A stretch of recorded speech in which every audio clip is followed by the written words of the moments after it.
Good morning. Welcome back to Coffee and Friends.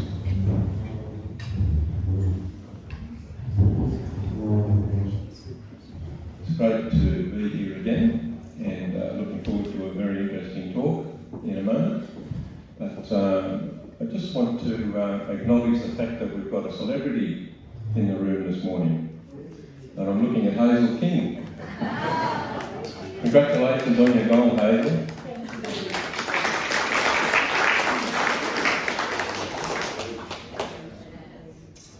Well, I guess a lot of you already know David, but for those who don't, just a bit of an introduction.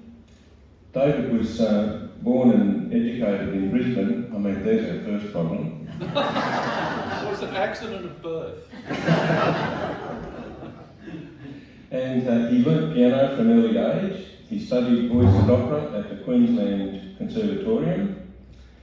He worked with the newly formed Queensland Lyric Opera in 1983, and then he saw the light and moved to Sydney in 1984. He started with the Song Company that year, and then the next year, 1985, he started working with the Australian Opera, and that part of his career went to 2007. So what's that? 22 years. Based at the Sydney Opera House and touring nationally. David performed in 7 different languages. Does that include bad? No? Make that 8. Over 3,000 performances of approximately 120 different operas. He moved to Shoalhaven Heads in 2000 and with Krista Lean helped to form Opera South. He's also worked with Nara Players, Albatross Music, Theatrical Society, isn't it? And accompanist for Lydians. Yeah, singing and keys. Singing and playing with Lydians. He's adjudicated at the Shoalhaven of Tedford. And I think this is the current thing, presenting opera appreciation classes at Youth 3A, and has created many concerts with students. He's teaching classical voice to some students at the moment, and I know that there's at least one here this morning. And we here at Berry Uniting know him as our church organist every Sunday morning. So David's got some photos to show us and lots of good stories to tell, so let's say welcome.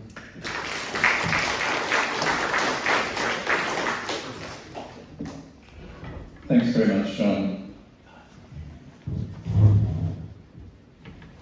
Before I do start my talk in general, before I forget, I have to say a huge debt of gratitude and thanks to John and Janet for organising this for me this morning. I'm a self-confessed technical phobic, and I can't do anything like assembling a beautiful PowerPoint display of 40-odd photographs of my past. So thank you so much for your efforts and your time and for making it more interesting than just listening to my boring old voice chat around for half an hour. So I guess I hope to fill you in on how I started on my journey to become a professional musician, a professional opera singer. And I understand that a lot of people say that's a contradiction in terms, professional opera singer, because that was a lot of people's opinion. A number of times I've had a conversation that went like, oh, hey David, oh, nice to meet you. What is it you do? Where do you work? And I go, well, I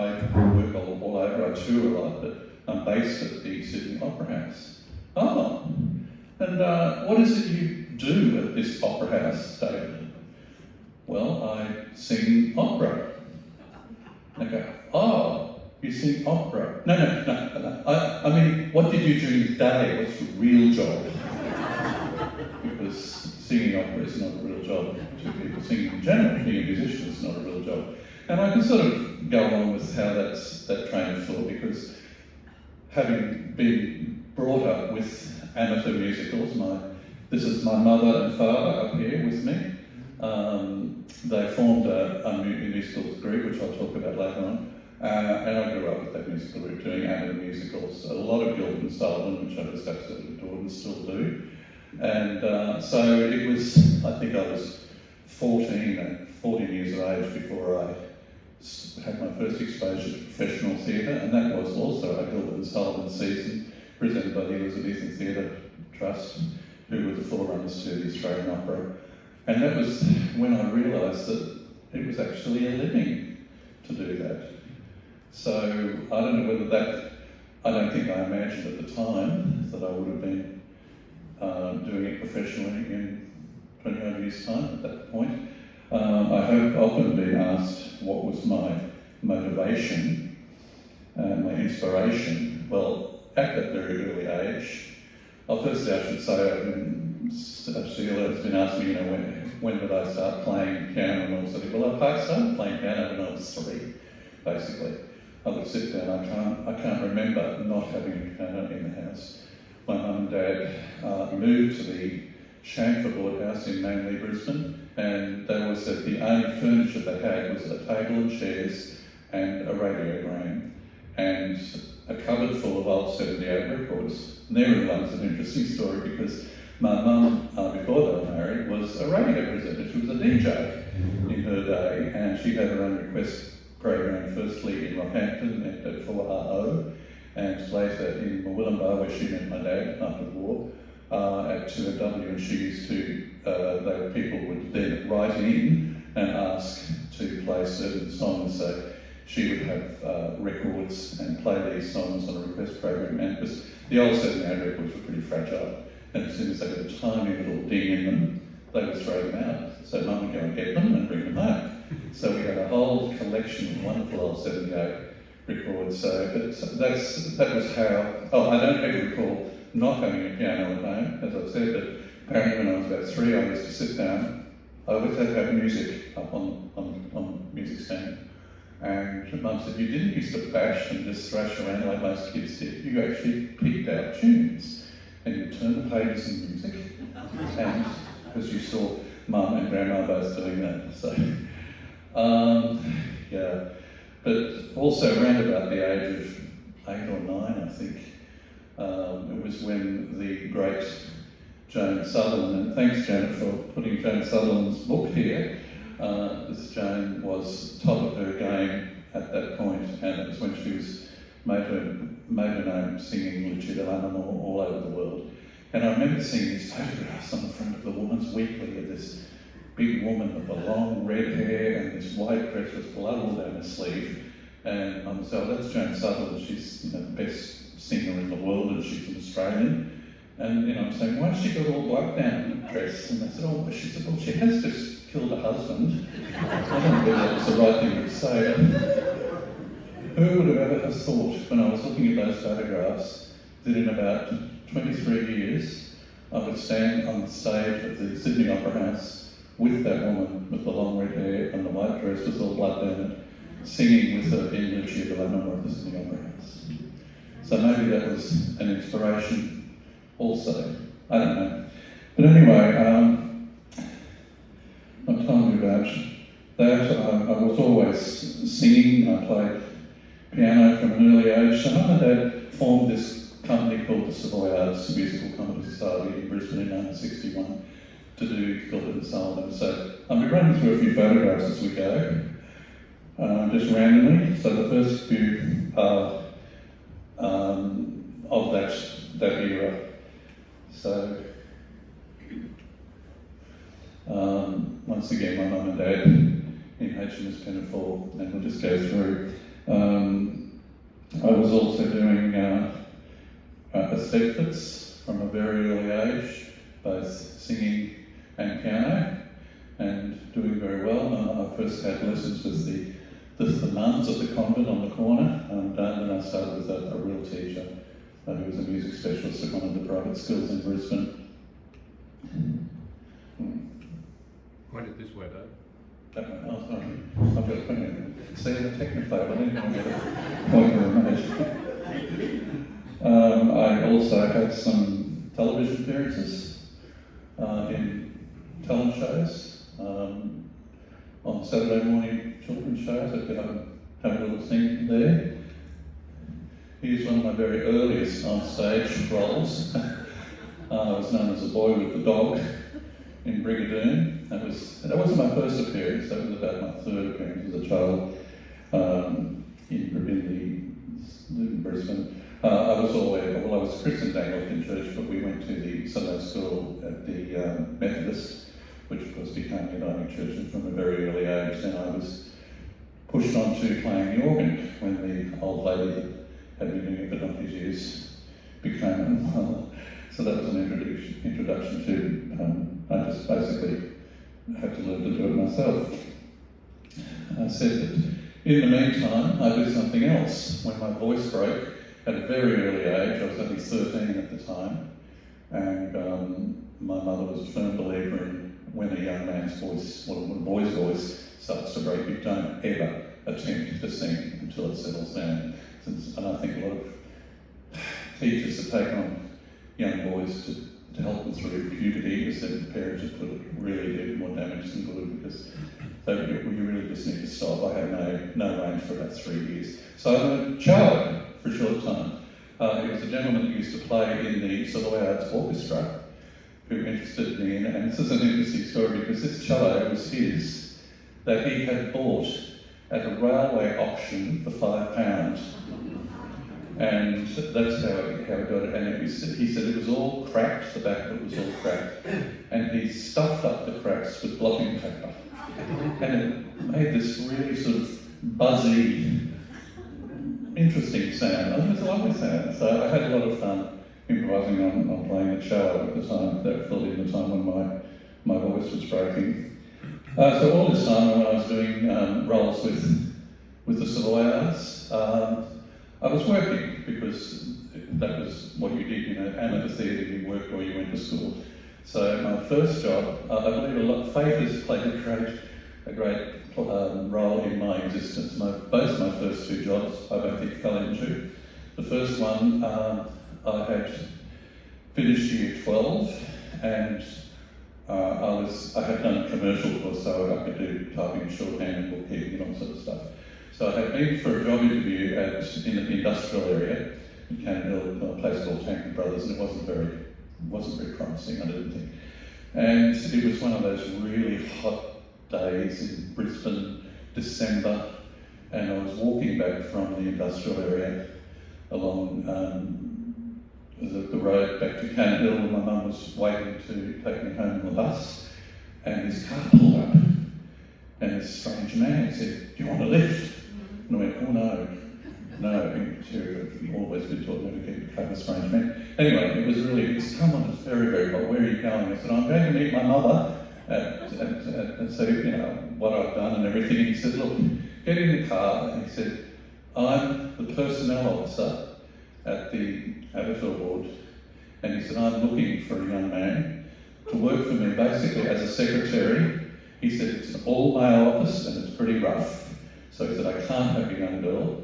And he said, I really want a young man to work as my office assistant. And he said, "I've got a young boy at the moment who I'm giving a go because I promised his mother that I would." And she said, "He's really not making a grade. So if you want to contact me in a week or so, if you don't hear from Tanker's." So that's how I got my first job as in administration, and that lasted for the first 5 years of my working life in Brisbane. Then, as I said, I've become quite involved with the church, and the church office was at the premises of the nursing home called Pleasantville, which was also the home of the Blue Care nursing group who went out in the cars into the homes. And it was increasing in size all the time, this place, and they had a couple of girls and women from the church that were doing it, and they just weren't, there was no continuity, so they said, "We need to put on a full-time bookkeeper." And so I fell into that job too. I had 5 years at the Abattoirs, and I remember they gave me a wonderful surprise when my first birthday party in the pay office. That was fun. And so then I moved on into the church and started doing all the books and all the work for the admin of the office there. Then, what else was there? Yes, so I just kept working that way in the administration and doing more and more work with choirs and music along the line. And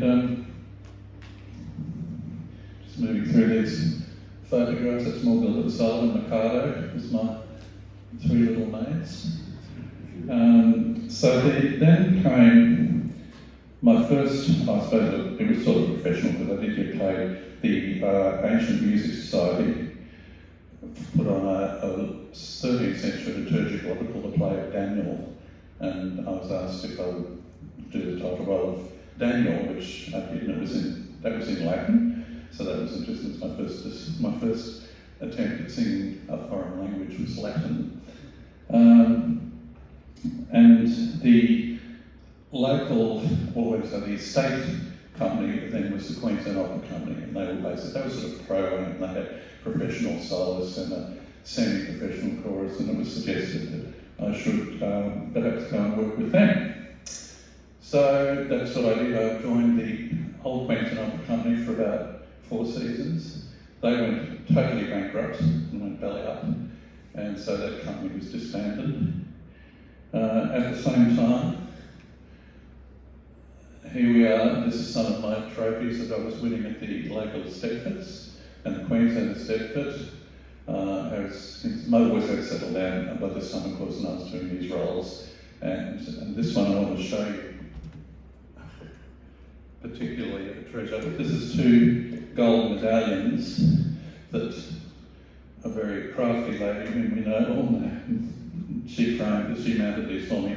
The gold medallions, the first one is to James Foley, the baritone championship at the Queensland Stedford in 1958, and the one on the right then is for David Foley, tenor championship in the Queensland Stedford in 1981. So that's a special little treasure to me that my father and I were champions in our own field all those years apart. So,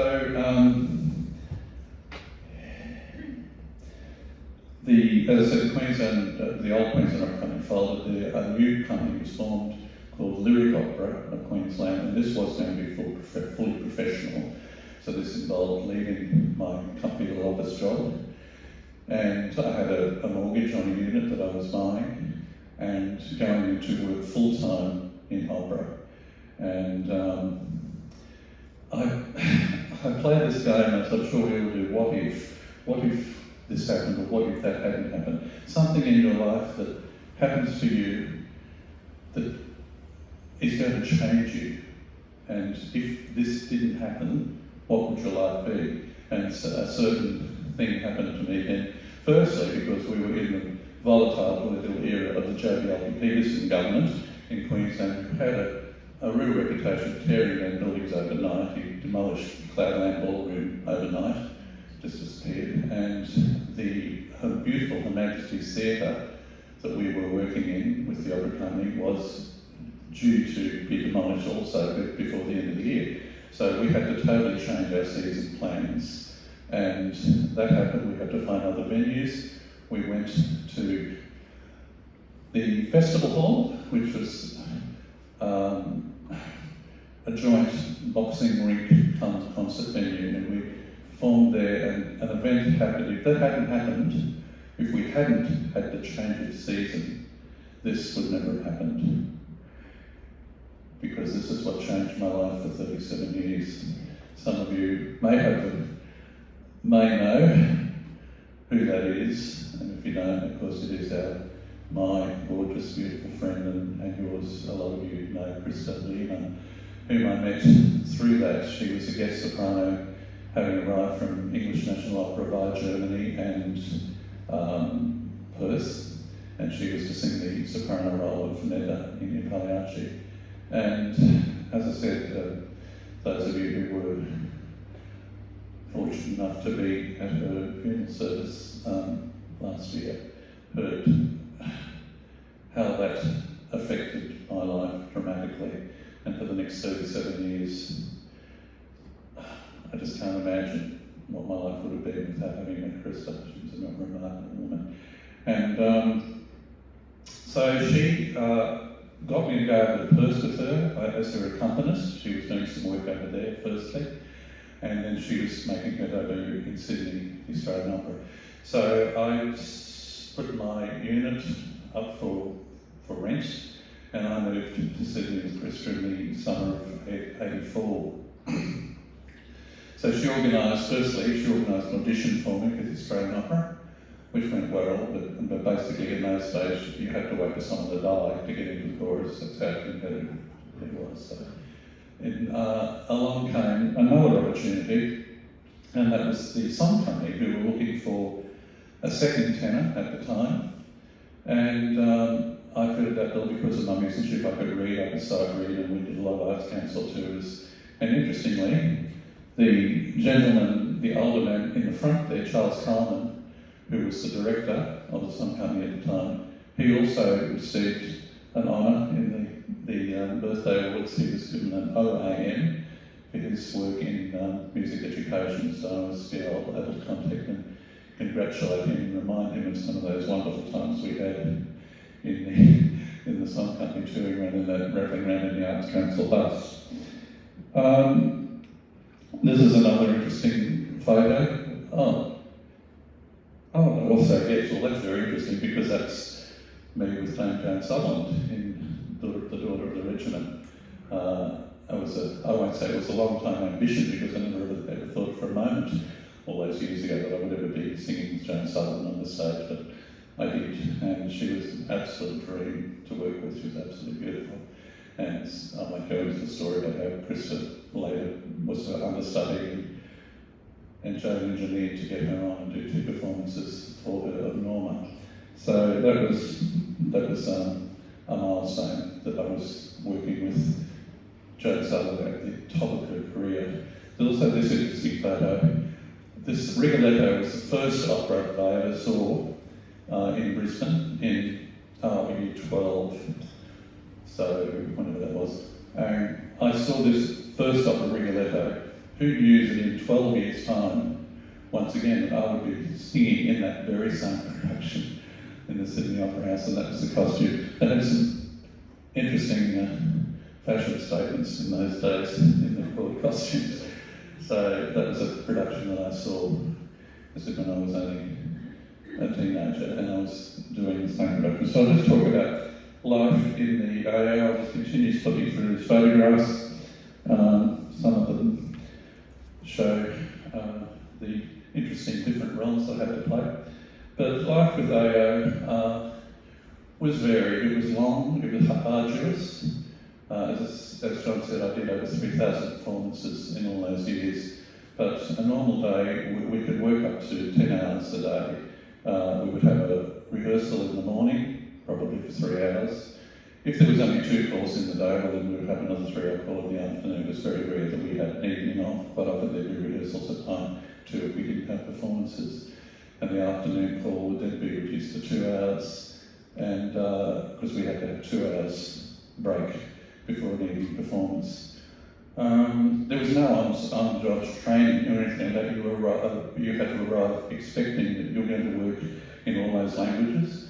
They were primarily in Italian, French, some German, some English. Later in my years that we were faced with Russian, Czechoslovakian, and believe it or not, some Hebrew. It was an opera commissioned by Larry Sitzky. It was a ghastly affair which involved a pool of mud on the stage which everyone had to walk through and splatter all over the cleaning hall. Was astronomical. The staff of the opera house hated it. But if you were lucky enough to be in the Hebrew chorus, we had to learn Hebrew as well. We did a lot of religious choral work with Richard Hickox, and he was the music director, because that was in Latin. That's Cinderella, one of the Prince's courtiers in Cinderella. So we would do in excess of about 220 performances a year, generally of 16 or 17 different operas. There would probably be 4 new productions a year, and the rest would be revivals. And then in those days, the old productions, like that Rigoletto, as I said, was 13 years between when I saw it and when I did it. The beautiful old productions of Love Aim and Madame Butterfly and Tosca and Traviata, they were done every 2 years, and they were in the repertoire for well over 20 years. The productions that they do now that are modern and trendy and have a lot of LED lighting and projections are generally done once and then never seen again. So the repertoire has changed an enormous amount. That was Mikado. This brings an interesting thing too about the makeup. It has become socially unacceptable. It's considered racist now if you do a white face, as we do. And I know some of even the amateur companies are following Bill and Sullivan fan page online. Particularly doing Mikado, they had terrible battles with being not allowed to whiteface, and other times even that's Mary Widow with Darling Krista as the Mary Widow, and me and my bearded thing above it. Aida is another one, or Pelvis is a Pelvis photo coming up when we launch it now. This sort of thing, it's considered very racist to darken up your skin now, and a lot of work when you do a makeup like that, but you're not allowed to do that anymore because it's considered racist. So they have battles of doing these operas where you're supposed to look. We were Celanese in that particular opera, and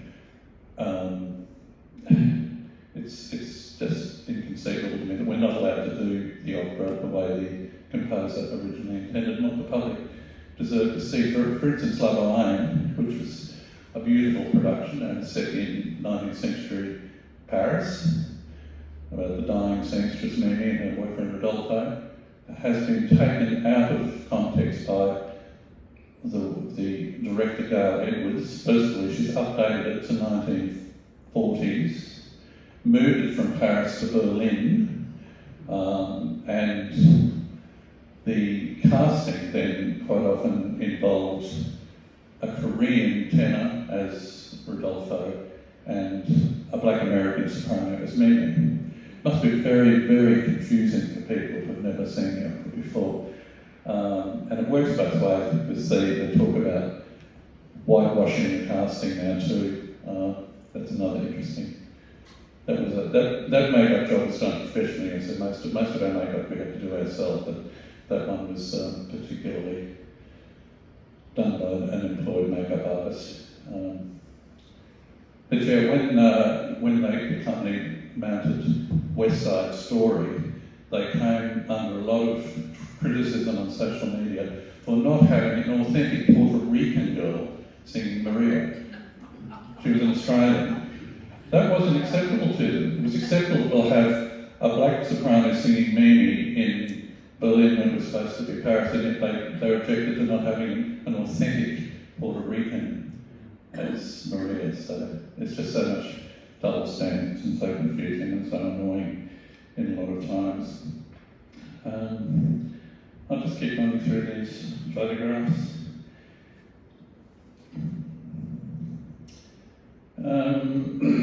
The life, as I said, we had a lot of touring to do. When I joined the company, they were touring for basically 6 months of the year, and only 6 months in Sydney. When I joined, I did small tours in Brisbane and Adelaide, and only once we went to Hobart. And Melbourne was the only state or city that we continued touring to in the last decade or so of my existence. So the touring had decreased a lot because of costs and became a lot more varied. I suppose the repertoire, there's a lot more emphasis now on musicals than opera. As I said, when I was working, we would do up to 18 operas a year. I think now the most they do is six operas a year. Oh, this is an interesting one. You see here I am in drag. This was an opera called a very, very rare, and this is one of the first Czechoslovakian operas we had to do by Elias Janáček, a piece called The Necropolis Secret. And a friend of mine that came to see it in Melbourne, she said she was leaving at half time. She said she could keep a secret. So I don't want to know. But it was interesting because Elias Janáček scored, there was very little for the chorus to sing, and it was only scored for male voice. So consequently, they didn't schedule any females in the chorus, but they didn't tell the director, Neil Armfield, this. And he arrived on day one to start setting, and he wanted to know where the women were. So he was told that there was no women in the score, so they hadn't employed any. But he said, well, I have to have women because it's setting, it's a legal case, and the first act he was sitting in the waiting room of the solicitor's office, and he wanted people there, he wanted women there. So, we said, well, we'll have to dress up some of the boys then. So it was a really interesting costume. I had this bodysuit first that had sort of rice bags on the hips and obviously padding up here. And a friend of mine in the chorus, a girl in the chorus, who had hair not dissimilar to what my wig was at the time. And she said to me in Melbourne one day, she said, my friends came to the opera last night and said, we saw you in the opera, Susie. And she went, no, I wasn't in the opera last night. Oh yes, she said you were. You were on the end in a grey dress, and you had a handbag, and you opened it up and took that powder puff and powdered your nose and everything. And she said, no, Martin, that wasn't me. That was a fella. And she had a very hard time convincing her. But that's why, because there was no women scored to sing. So that was, I think that's when I said to Chris, well, I've done everything now on stage, everything. You know what she said to me? I don't know, you haven't been naked yet, she said. Give time, that will come. This is a particularly colourful makeup. This is one of my solo roles, performances of Harpy Mel, the toy vendor, in the Boeing production. Not the one that has been moved. This was the Baz Luhrmann production, actually. Baz Luhrmann directed the Boeing long before he was Baz Luhrmann, the big movie director. And he's apparently framed the contract and put it on his wall because he was paid such a small amount, so that was interesting. So it was lovely to do that too. Okay, I'm nearly at the end of the photographs now. Before I move on to my move down south, because I said about 2005-ish, said when I first joined the company, basically you had to wait for someone to die to get in because there were people well in their 70s still singing in the chorus. And the production staff and the wardrobe staff loved this because they said the chorus is a cross-section of society, it's got young and old, and all of a sudden the old people were getting to be a really scarce commodity because when they left, retired, they weren't replaced. Or if they were replaced, they were replaced by some young one from the conservatorium who was much younger and wasn't going to cost so much money. So the look of the chorus was changing. The directors didn't like it, but they were getting up and having Bill and Algiers. Yes, that was interesting, padding that too. Yes, we were eunuchs at the court of the local harem keeper. There was about 20 of us in those things. It was hard to move around. They were all sort of just padding. They weren't very heavy, but it was very, very hot. Just a couple more. So the company was becoming, as I said, rather ageist by that time. So when you were 50-ish, they started making noises about you moving on. And all the people of my vintage are now long gone. So it was 2007 where I decided I was going to jump before I was pushed. And that's when I made the move down. Well, actually, I made the move down here in 2000. I bought the house. Krista had retired in after Phantom. She moved in 2000 and 2007. I had 7 months in Limbo, renting apartments and flats and things like that till I moved down here. Don't know, so it's a long story why the South Coast lured us down, and it's really immaterial now what happened, but there's an old shot of me on the piano, it was the only time I had a grand piano. It was a house that belonged to a relative of Krista's in Strathfield, and she had the grand piano there. The statuette, the silver Mo Award there, that was what Krista was awarded for her role of Carlotta in Phantom of the Opera. The Mo Award, they were the really theatrical music theatre awards celebrating the great career of the great Mo McCackey entertainer. And it was when she was doing Carlotta, she was awarded that for Best Supporting Female in a Musical. So another thing that I bypassed earlier was my third formation of a group called the Redelthes. Yes, Redelthes, and that was us, me and my harem of girls and two boys up the back. That was back in Brisbane. We created a young people's group this was within the Survivors Musical Comedy Society, to do different sort of music, and the girls came up with those dresses. They also came up with the name Redelthes, which they did by using the last letter of each singer's Christian name. First letter wasn't going to work because there wasn't enough vowels. So we had the Redelthes, an 11-letter name, Radeilthys, which was made up of the last letter in every person's name. So we had a lot of fun doing just, charity gigs and that sort of stuff. So since I've been down here also, I've done a lot of teaching. I still teach here. I had a studio in Hay Avenue and Sharp Evans for a while, but now I'm working over here at the church, and I do lots of concerts. This was one of them, and most of you will recognise the lady in red as Anna Frazier, one of my longest time work. I think she's my longest serving student. And people in the Livings class still think it's strange that she's nearly 70 and still learning to sing. I said, why am I still learning? She said, well, you can't ever stop learning to sing. You've got to keep your voice in shape and do exercises and that sort of thing. So we do. So she's not my oldest student by any means, I don't think, but is she Grant? Grant's one of my students too.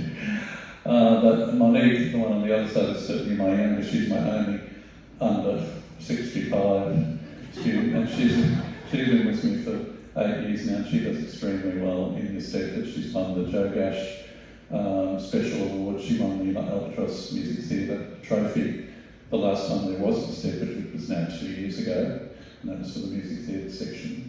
And hopefully there will be an Stepford happening next year. And rather interesting, they have just approached me. I'm not sure to be excited or offended by this, but they have asked me to be their patron as someone who has always supported the Stepford and done all I can to get people to go. And when I looked at their patrons, well, I only ever had 3. Eleanor Eade, near Houston, who died several years ago, played at her funeral at St Michael's Church in Narra. Alan Soden, who's now in Osmond House, I think, nursing home, not very well. And the third one's Max Crete, who's still hale and hearty playing the trombone in all the orchestras, and he's just had his 93rd birthday. So then on the next cut off the next, so they said, oh, you will live to a ripe old age if you accept this offer. So I have now the patron of the Shoalhaven Estate. Also I worked with Albatross Music Theatre. This was actually my last major role, my highest profile role that I did at the entertainment centre here now, and I played. This is interesting because I was at the old Callahan, Professor Callahan, the smarmy old professor at Harvard University, who was trying to get on with the blonde, who was the gorgeous one in the middle, of course. And so I was actually just 60 at the, this was 5 years ago, I was 60 at the time, and the rest of the cast were all under 25, I think. So I really felt like the great part of the cast. But it was a lot of fun, and it was very challenging to work in that sort of venue. And a lot of people from Brisbane, when I put this photo on Facebook, everyone in Brisbane, gee, you're like your dad. And I was always told I was very like my mother in appearance. I took after my mum. But sort of serious, a bit like my dad. So that was a lot of fun. They've just started all these groups, of course, Lydian singers. I did a lot of stuff with Narra players. I did 3 major straight play roles with him, and they've all been in recess. Of course, since COVID, they're gradually getting back now. Now plays has just done. Is currently doing a production. Albatross just begun work on Jesus Christ Superstar. Just not my scene. Not into rock music. So it'll have to wait for something more age appropriate for me to get back on the boards. Because this is basically the first time that I've had an audience in 3 years. So it was pretty daunting when I started, and I think we've got on okay. So it was also a joy that in her later time, Krista also got involved, and we were both involved in this production, which was the 40th anniversary concerts of Albatross Music Theatre Company, so they would be going 40 years, and once again, this was 5 years ago. So believe it or not, Krista is age 80 then, and she and I were asked to be like guest artists, and for the finale of the concert, she reprised her role of Carlotta in Phantom of the Opera, which she had done 25 years earlier, when she was 55. So she did the big number, the prima donna ensemble, with the entire company, as we are here, and I was very honoured to be singing on Balba Piangi, the singer that worked with her in the show. And that was her farewell to the stage when she was 80 years of age. So that's it. Talking about that, something I neglected to mention, going back to the amateur company Savoy Arts that my parents formed in 1961, that because this year is their 60th anniversary, and I've just been approached by them because they're doing quite an extended array of events, and one of them they wanted to use some of the old singers. Well, obviously, I mean, they can't expect me to travel to Brisbane, but because of my long connection with the company through my parents being original members, and I did about 14 shows with them in my time, they would like me to make some sort of contribution. So I have got perhaps some old cassette recordings of roles that I did. They might really use, or at least I'll be able to make a statement and have something to present for their 60th anniversary. So this is a little bit out of sequence, but this also was a concert for Albatross Music Theatre called Showtime, and that was just a group number that Christian and I were involved in with them. So I think that's about all I can think of to fill you in on since I've been out here. As I said, I've done all those things. I'm waiting now. I haven't been out at night for 18 months, and people that I speak to are the same thing. People just aren't going out at night. And Albatross did ask me if I wanted to be involved in Jesus Christ Superstar, and I said it's not really my sort of show, but I can't imagine committing to 2 nights a week out working for pleasure when it's not a pleasure to go out at the moment. Who knows when I will be able to get back to doing some work with them, with any of them, who knows. But that's been my glorious life in music, and as I said, so much of it was due to this wonderful, wonderful lady, Krista Lehman, who was my best mate, my housemate, my workmate, my soulmate for 37 years, and as you can imagine, I still miss her terribly, because it's not only just over 12 months since she succumbed to the medication that she was on to trying to control her lymphocytic leukemia. She was a breast cancer survivor. She'd survived viral pneumonia. And her life was a bit of a battle right from day one, so I'm just overjoyed that I had her in my life for so long. And there's a lot of you, I've seen as members of Sheila from her craft group here, there's lots of the church family are also here. And so I think that's all I need to tell you about. My life as a professional singer, professional opera, it can work, and I was there during what I always call the golden years, when singers like Joan Sutherland and all those singers of her ilk, I could name stacks of them, and a lot of you old people that probably would know people like Robert Allman and John Shaw and Anton Austin and Elizabeth Fretwell and Rosina Raceback. I knew and worked with them all, and I feel so privileged. And I'm really enjoyed getting to know my new family down here through the church and my teaching. As I said, I've been about a decade now playing organ, and you've always been very supportive of me and my work. And I thank you for that, and thank you all for coming. Lovely it is that's a large group here this morning to listen. David, I think we might have some people that might have some questions. If anyone's got any questions, I'll endeavour to answer them. Okay. I'm intrigued at how you sang in a foreign language. You know, if you don't speak it fluently yourself, how do you remember to? Yeah, you've got to have a good memory. And as far as understanding a foreign language, I think the first thing Christian and I did when we moved to Sydney is we went to an Italian course at night school, because me worked at English National Opera. She had never worked in a language either, so they did everything and still do. All their operas are in English, that's why they're the English National Opera. She worked briefly in Germany, but that was more in oratorio and concert work. So we did a night course in Italian, and you gradually get used to it. Particularly working in an Italian opera, you get to know the words for love, hate, war, vengeance, blood, and a lot of that becomes, and Gloria a te, glory to you, that was in Italian, the operas that we did. So yeah, it's just a matter of, I hate to say learning parapassion. We worked with a transliteration. When it came to Russian, was just diabolical, and Czechoslovakian, because there's so few vowels. You have a word with like 8 consonants and 2 vowels. It's really difficult. And we were given a transliteration of the Russian. So that's the Russian words written out with English similarities, so that we could learn. We had coaches, because we always had a French coach, Italian coach, and a Russian coach. We doubled it as a Czechoslovakian coach, but having to learn really quickly. You never stumbled, when you were singing? Oh, quite, yes. As I said, I was never going to be Pavarotti. I was never a star. I was always in the full-time ensemble, and that's why we did such a wide repertoire, because we would work on up to 4 operas at one time. We'd be performing 2, rehearsing another one, and learning another one. We'd work at 4 at once.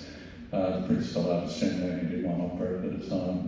When Casa Christa was a seasonal guest artist, she generally had to understudy people as well as doing her own repertoire. So yeah, you just got used to it. But Russian was very challenging. Yeah, so I don't know what the trick was. You just had to learn it parapassion like we all learned to talk when we started.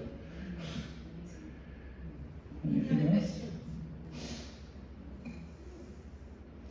You haven't sung for us, David. No. I'm tired, Rob.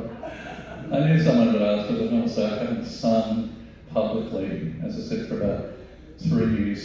3 years ago, on the 11/11 anniversary, Marie McGrath asked young Monique, my youngest student, and I, if we would be guest artists. So she conducted the Narra City Band, and she did a concert with them of old war songs, all of which I knew because Monique had heard most of them. She could learn them all. I had to teach them to her, and that's really the last time I've sung in public 3 years ago, other than I think I did sing at the Christmas service here in church just with my family.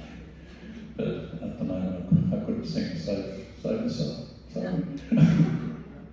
don't know when it'll be before I get to sing again publicly. I'm in a hurry, no rush. That's just one thing, David. Are you still singing at home? Are you keeping your voice together? You need to. I never did sing at home, no, ever. Not even in the shower, no. When I was working full time, you felt you didn't have to warm up. Joan Sutherland used to say, warming up's a waste of time, dear. She said, if you're well, you can get up and sing, and if you're not well, you're better up to save it until you get on stage. She wasted in the dressing room. Because Krista would never perform without warming up. Mind you, she said, I never worked at the rate that Joan Sutherland worked. She never stopped singing. She never stopped. She used to do 15 or 16 roles a year. She just never stopped singing. Krista would work for 5 months and then perhaps 3 months off was nothing.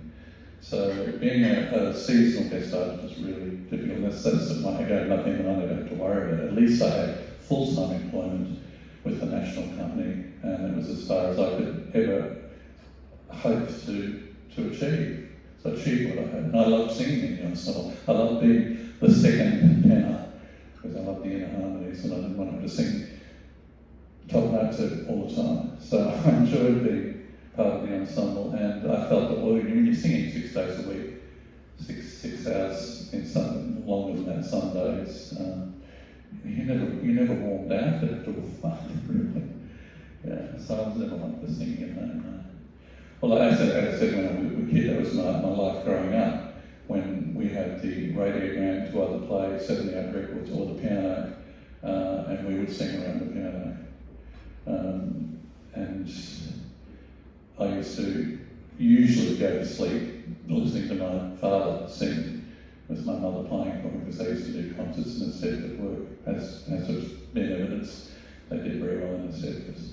I didn't, perhaps I should have too, I mentioned my only other family is my brother. When I had a long relationship with Pleasantville Nursing Home when I worked there as their assistant administrator to the administrator, my grandfather was over 90 and he'd been very well all his life. He'd worked out in his garden 9 to 5 every day. It was like his 9 to 5 job. He just got a bit of a flu one day. He was admitted to the nursing home at Pleasantville, and I think it was only a matter of weeks, and he passed away just before I went to start working there in 1977. And then one by one, my grandmother, my father, and my mother all ended up in Pleasantville, all ended up in the nursing home. Mum and grandma both in dementia before they passed away, and even my brother, my only other remaining brother, tragically had a massive stroke at age 45, and at age 47 he was also admitted to Pleasantville Nursing Home, and he's still there to this day. So he's 69 now, and he's been in the home for over 20 years. Yeah, so I still got this little bit of a tie to the Pleasantville Nursing Home, which was my second job. Yeah. David, do you have any stories from your time as an accompanist? Oh, nothing that stands out. I mean, I was privileged to work with some pretty high-profile singers as an accompanist. Not only Krista, of course. I worked. That's why I went over to Perth with her in 1983 to work as her accompanist at the Mount Olive College and to do some recording for the ABC over there. When she came down here to Shoalhaven, Music Shoalhaven asked her about doing a recital. And so she invited another retired singer, a wonderful baritone she worked with very over, Jeffrey Chard, who's still alive and still lives at Pymble, I think. And he must be over 90 by now. I think he was older than Krista was. And so I was able to play for them. Another great singer from Brisbane, whom I worked with a long time before he retired, was the bass Donald Shanks from Brisbane, who now he sang in that company, my parents' company in Brisbane. He was a young man, 21 then, and David heard him in the choir. He said, "Oh, he's got to be magnificent, basso profundo, this boy." And he asked him to sing the Mikado. And so that was his first photo on board was with the Savoyards in Brisbane singing the Mikado. And 40 years later to the year, that was the role he chose for his farewell performance with the Australian Opera. He worked internationally with Paris Opera at Covent Garden, doing Wagner and the Verdi stuff. But he hated being away from his wife and family. All he wanted to do was come back home. And he died tragically very young. I think he was only 71. And I managed to, he asked me a couple of times to play for him at recitals in Brisbane. So. But nothing, I was just, love working as an accompanist. As a singer, I don't mind not singing anymore because I've got my piano and I love accompanying singers because I think like a singer and I play like a singer. I breathe with them, I phrase with them. And good accompanists, as I know always as a concert singer is only as good as their accompanist. And I think ex-singers make fabulous accompanists because we still think the same way and we breathe the same language, and I just love it. I love working as an accompanist. What company were you working with, I've forgotten, when you did the opera with Joan Sullivan, what company were you working with then? That was the Australian Opera. Australian Yeah, the Australian Opera. Yeah, that was the only company she worked with, and I joined the ensemble in 1984, and so I worked with everything, everything that she did between 1984 and her retirement in 2000. So I worked with her on stage in Norma, Lucia de Lammermoor, Puritani, Daughter of the Regiment, Rigoletto in the Park.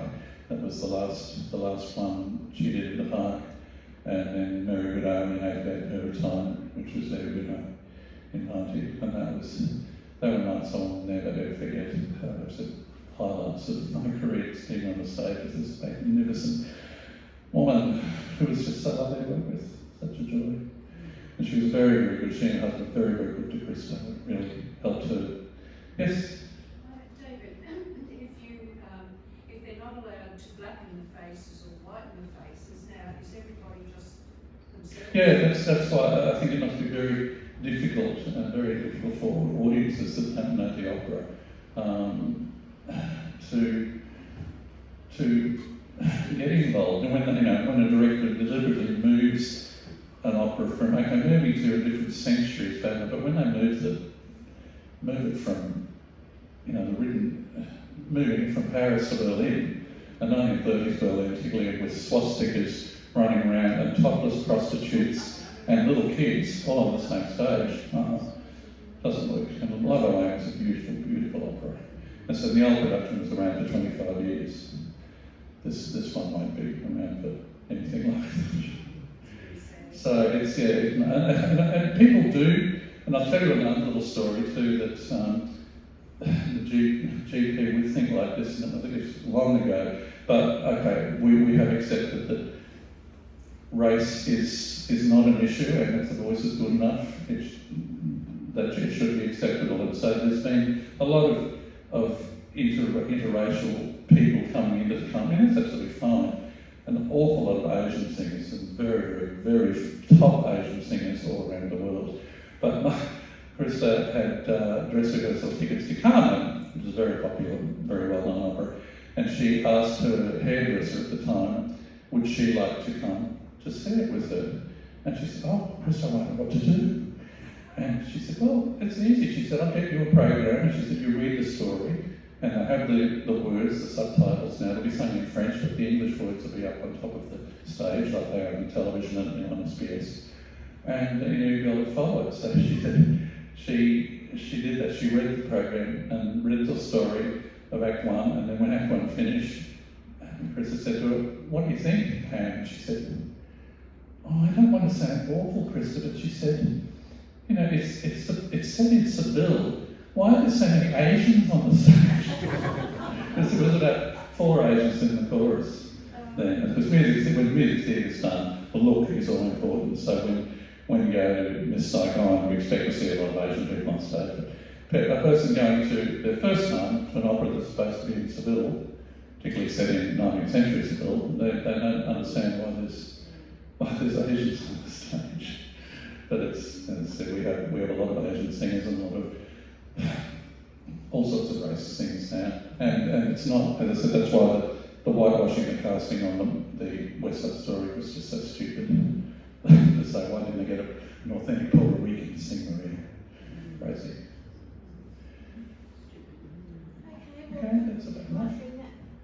That was a wonderful talk. Thank you, David. Oh, thank you.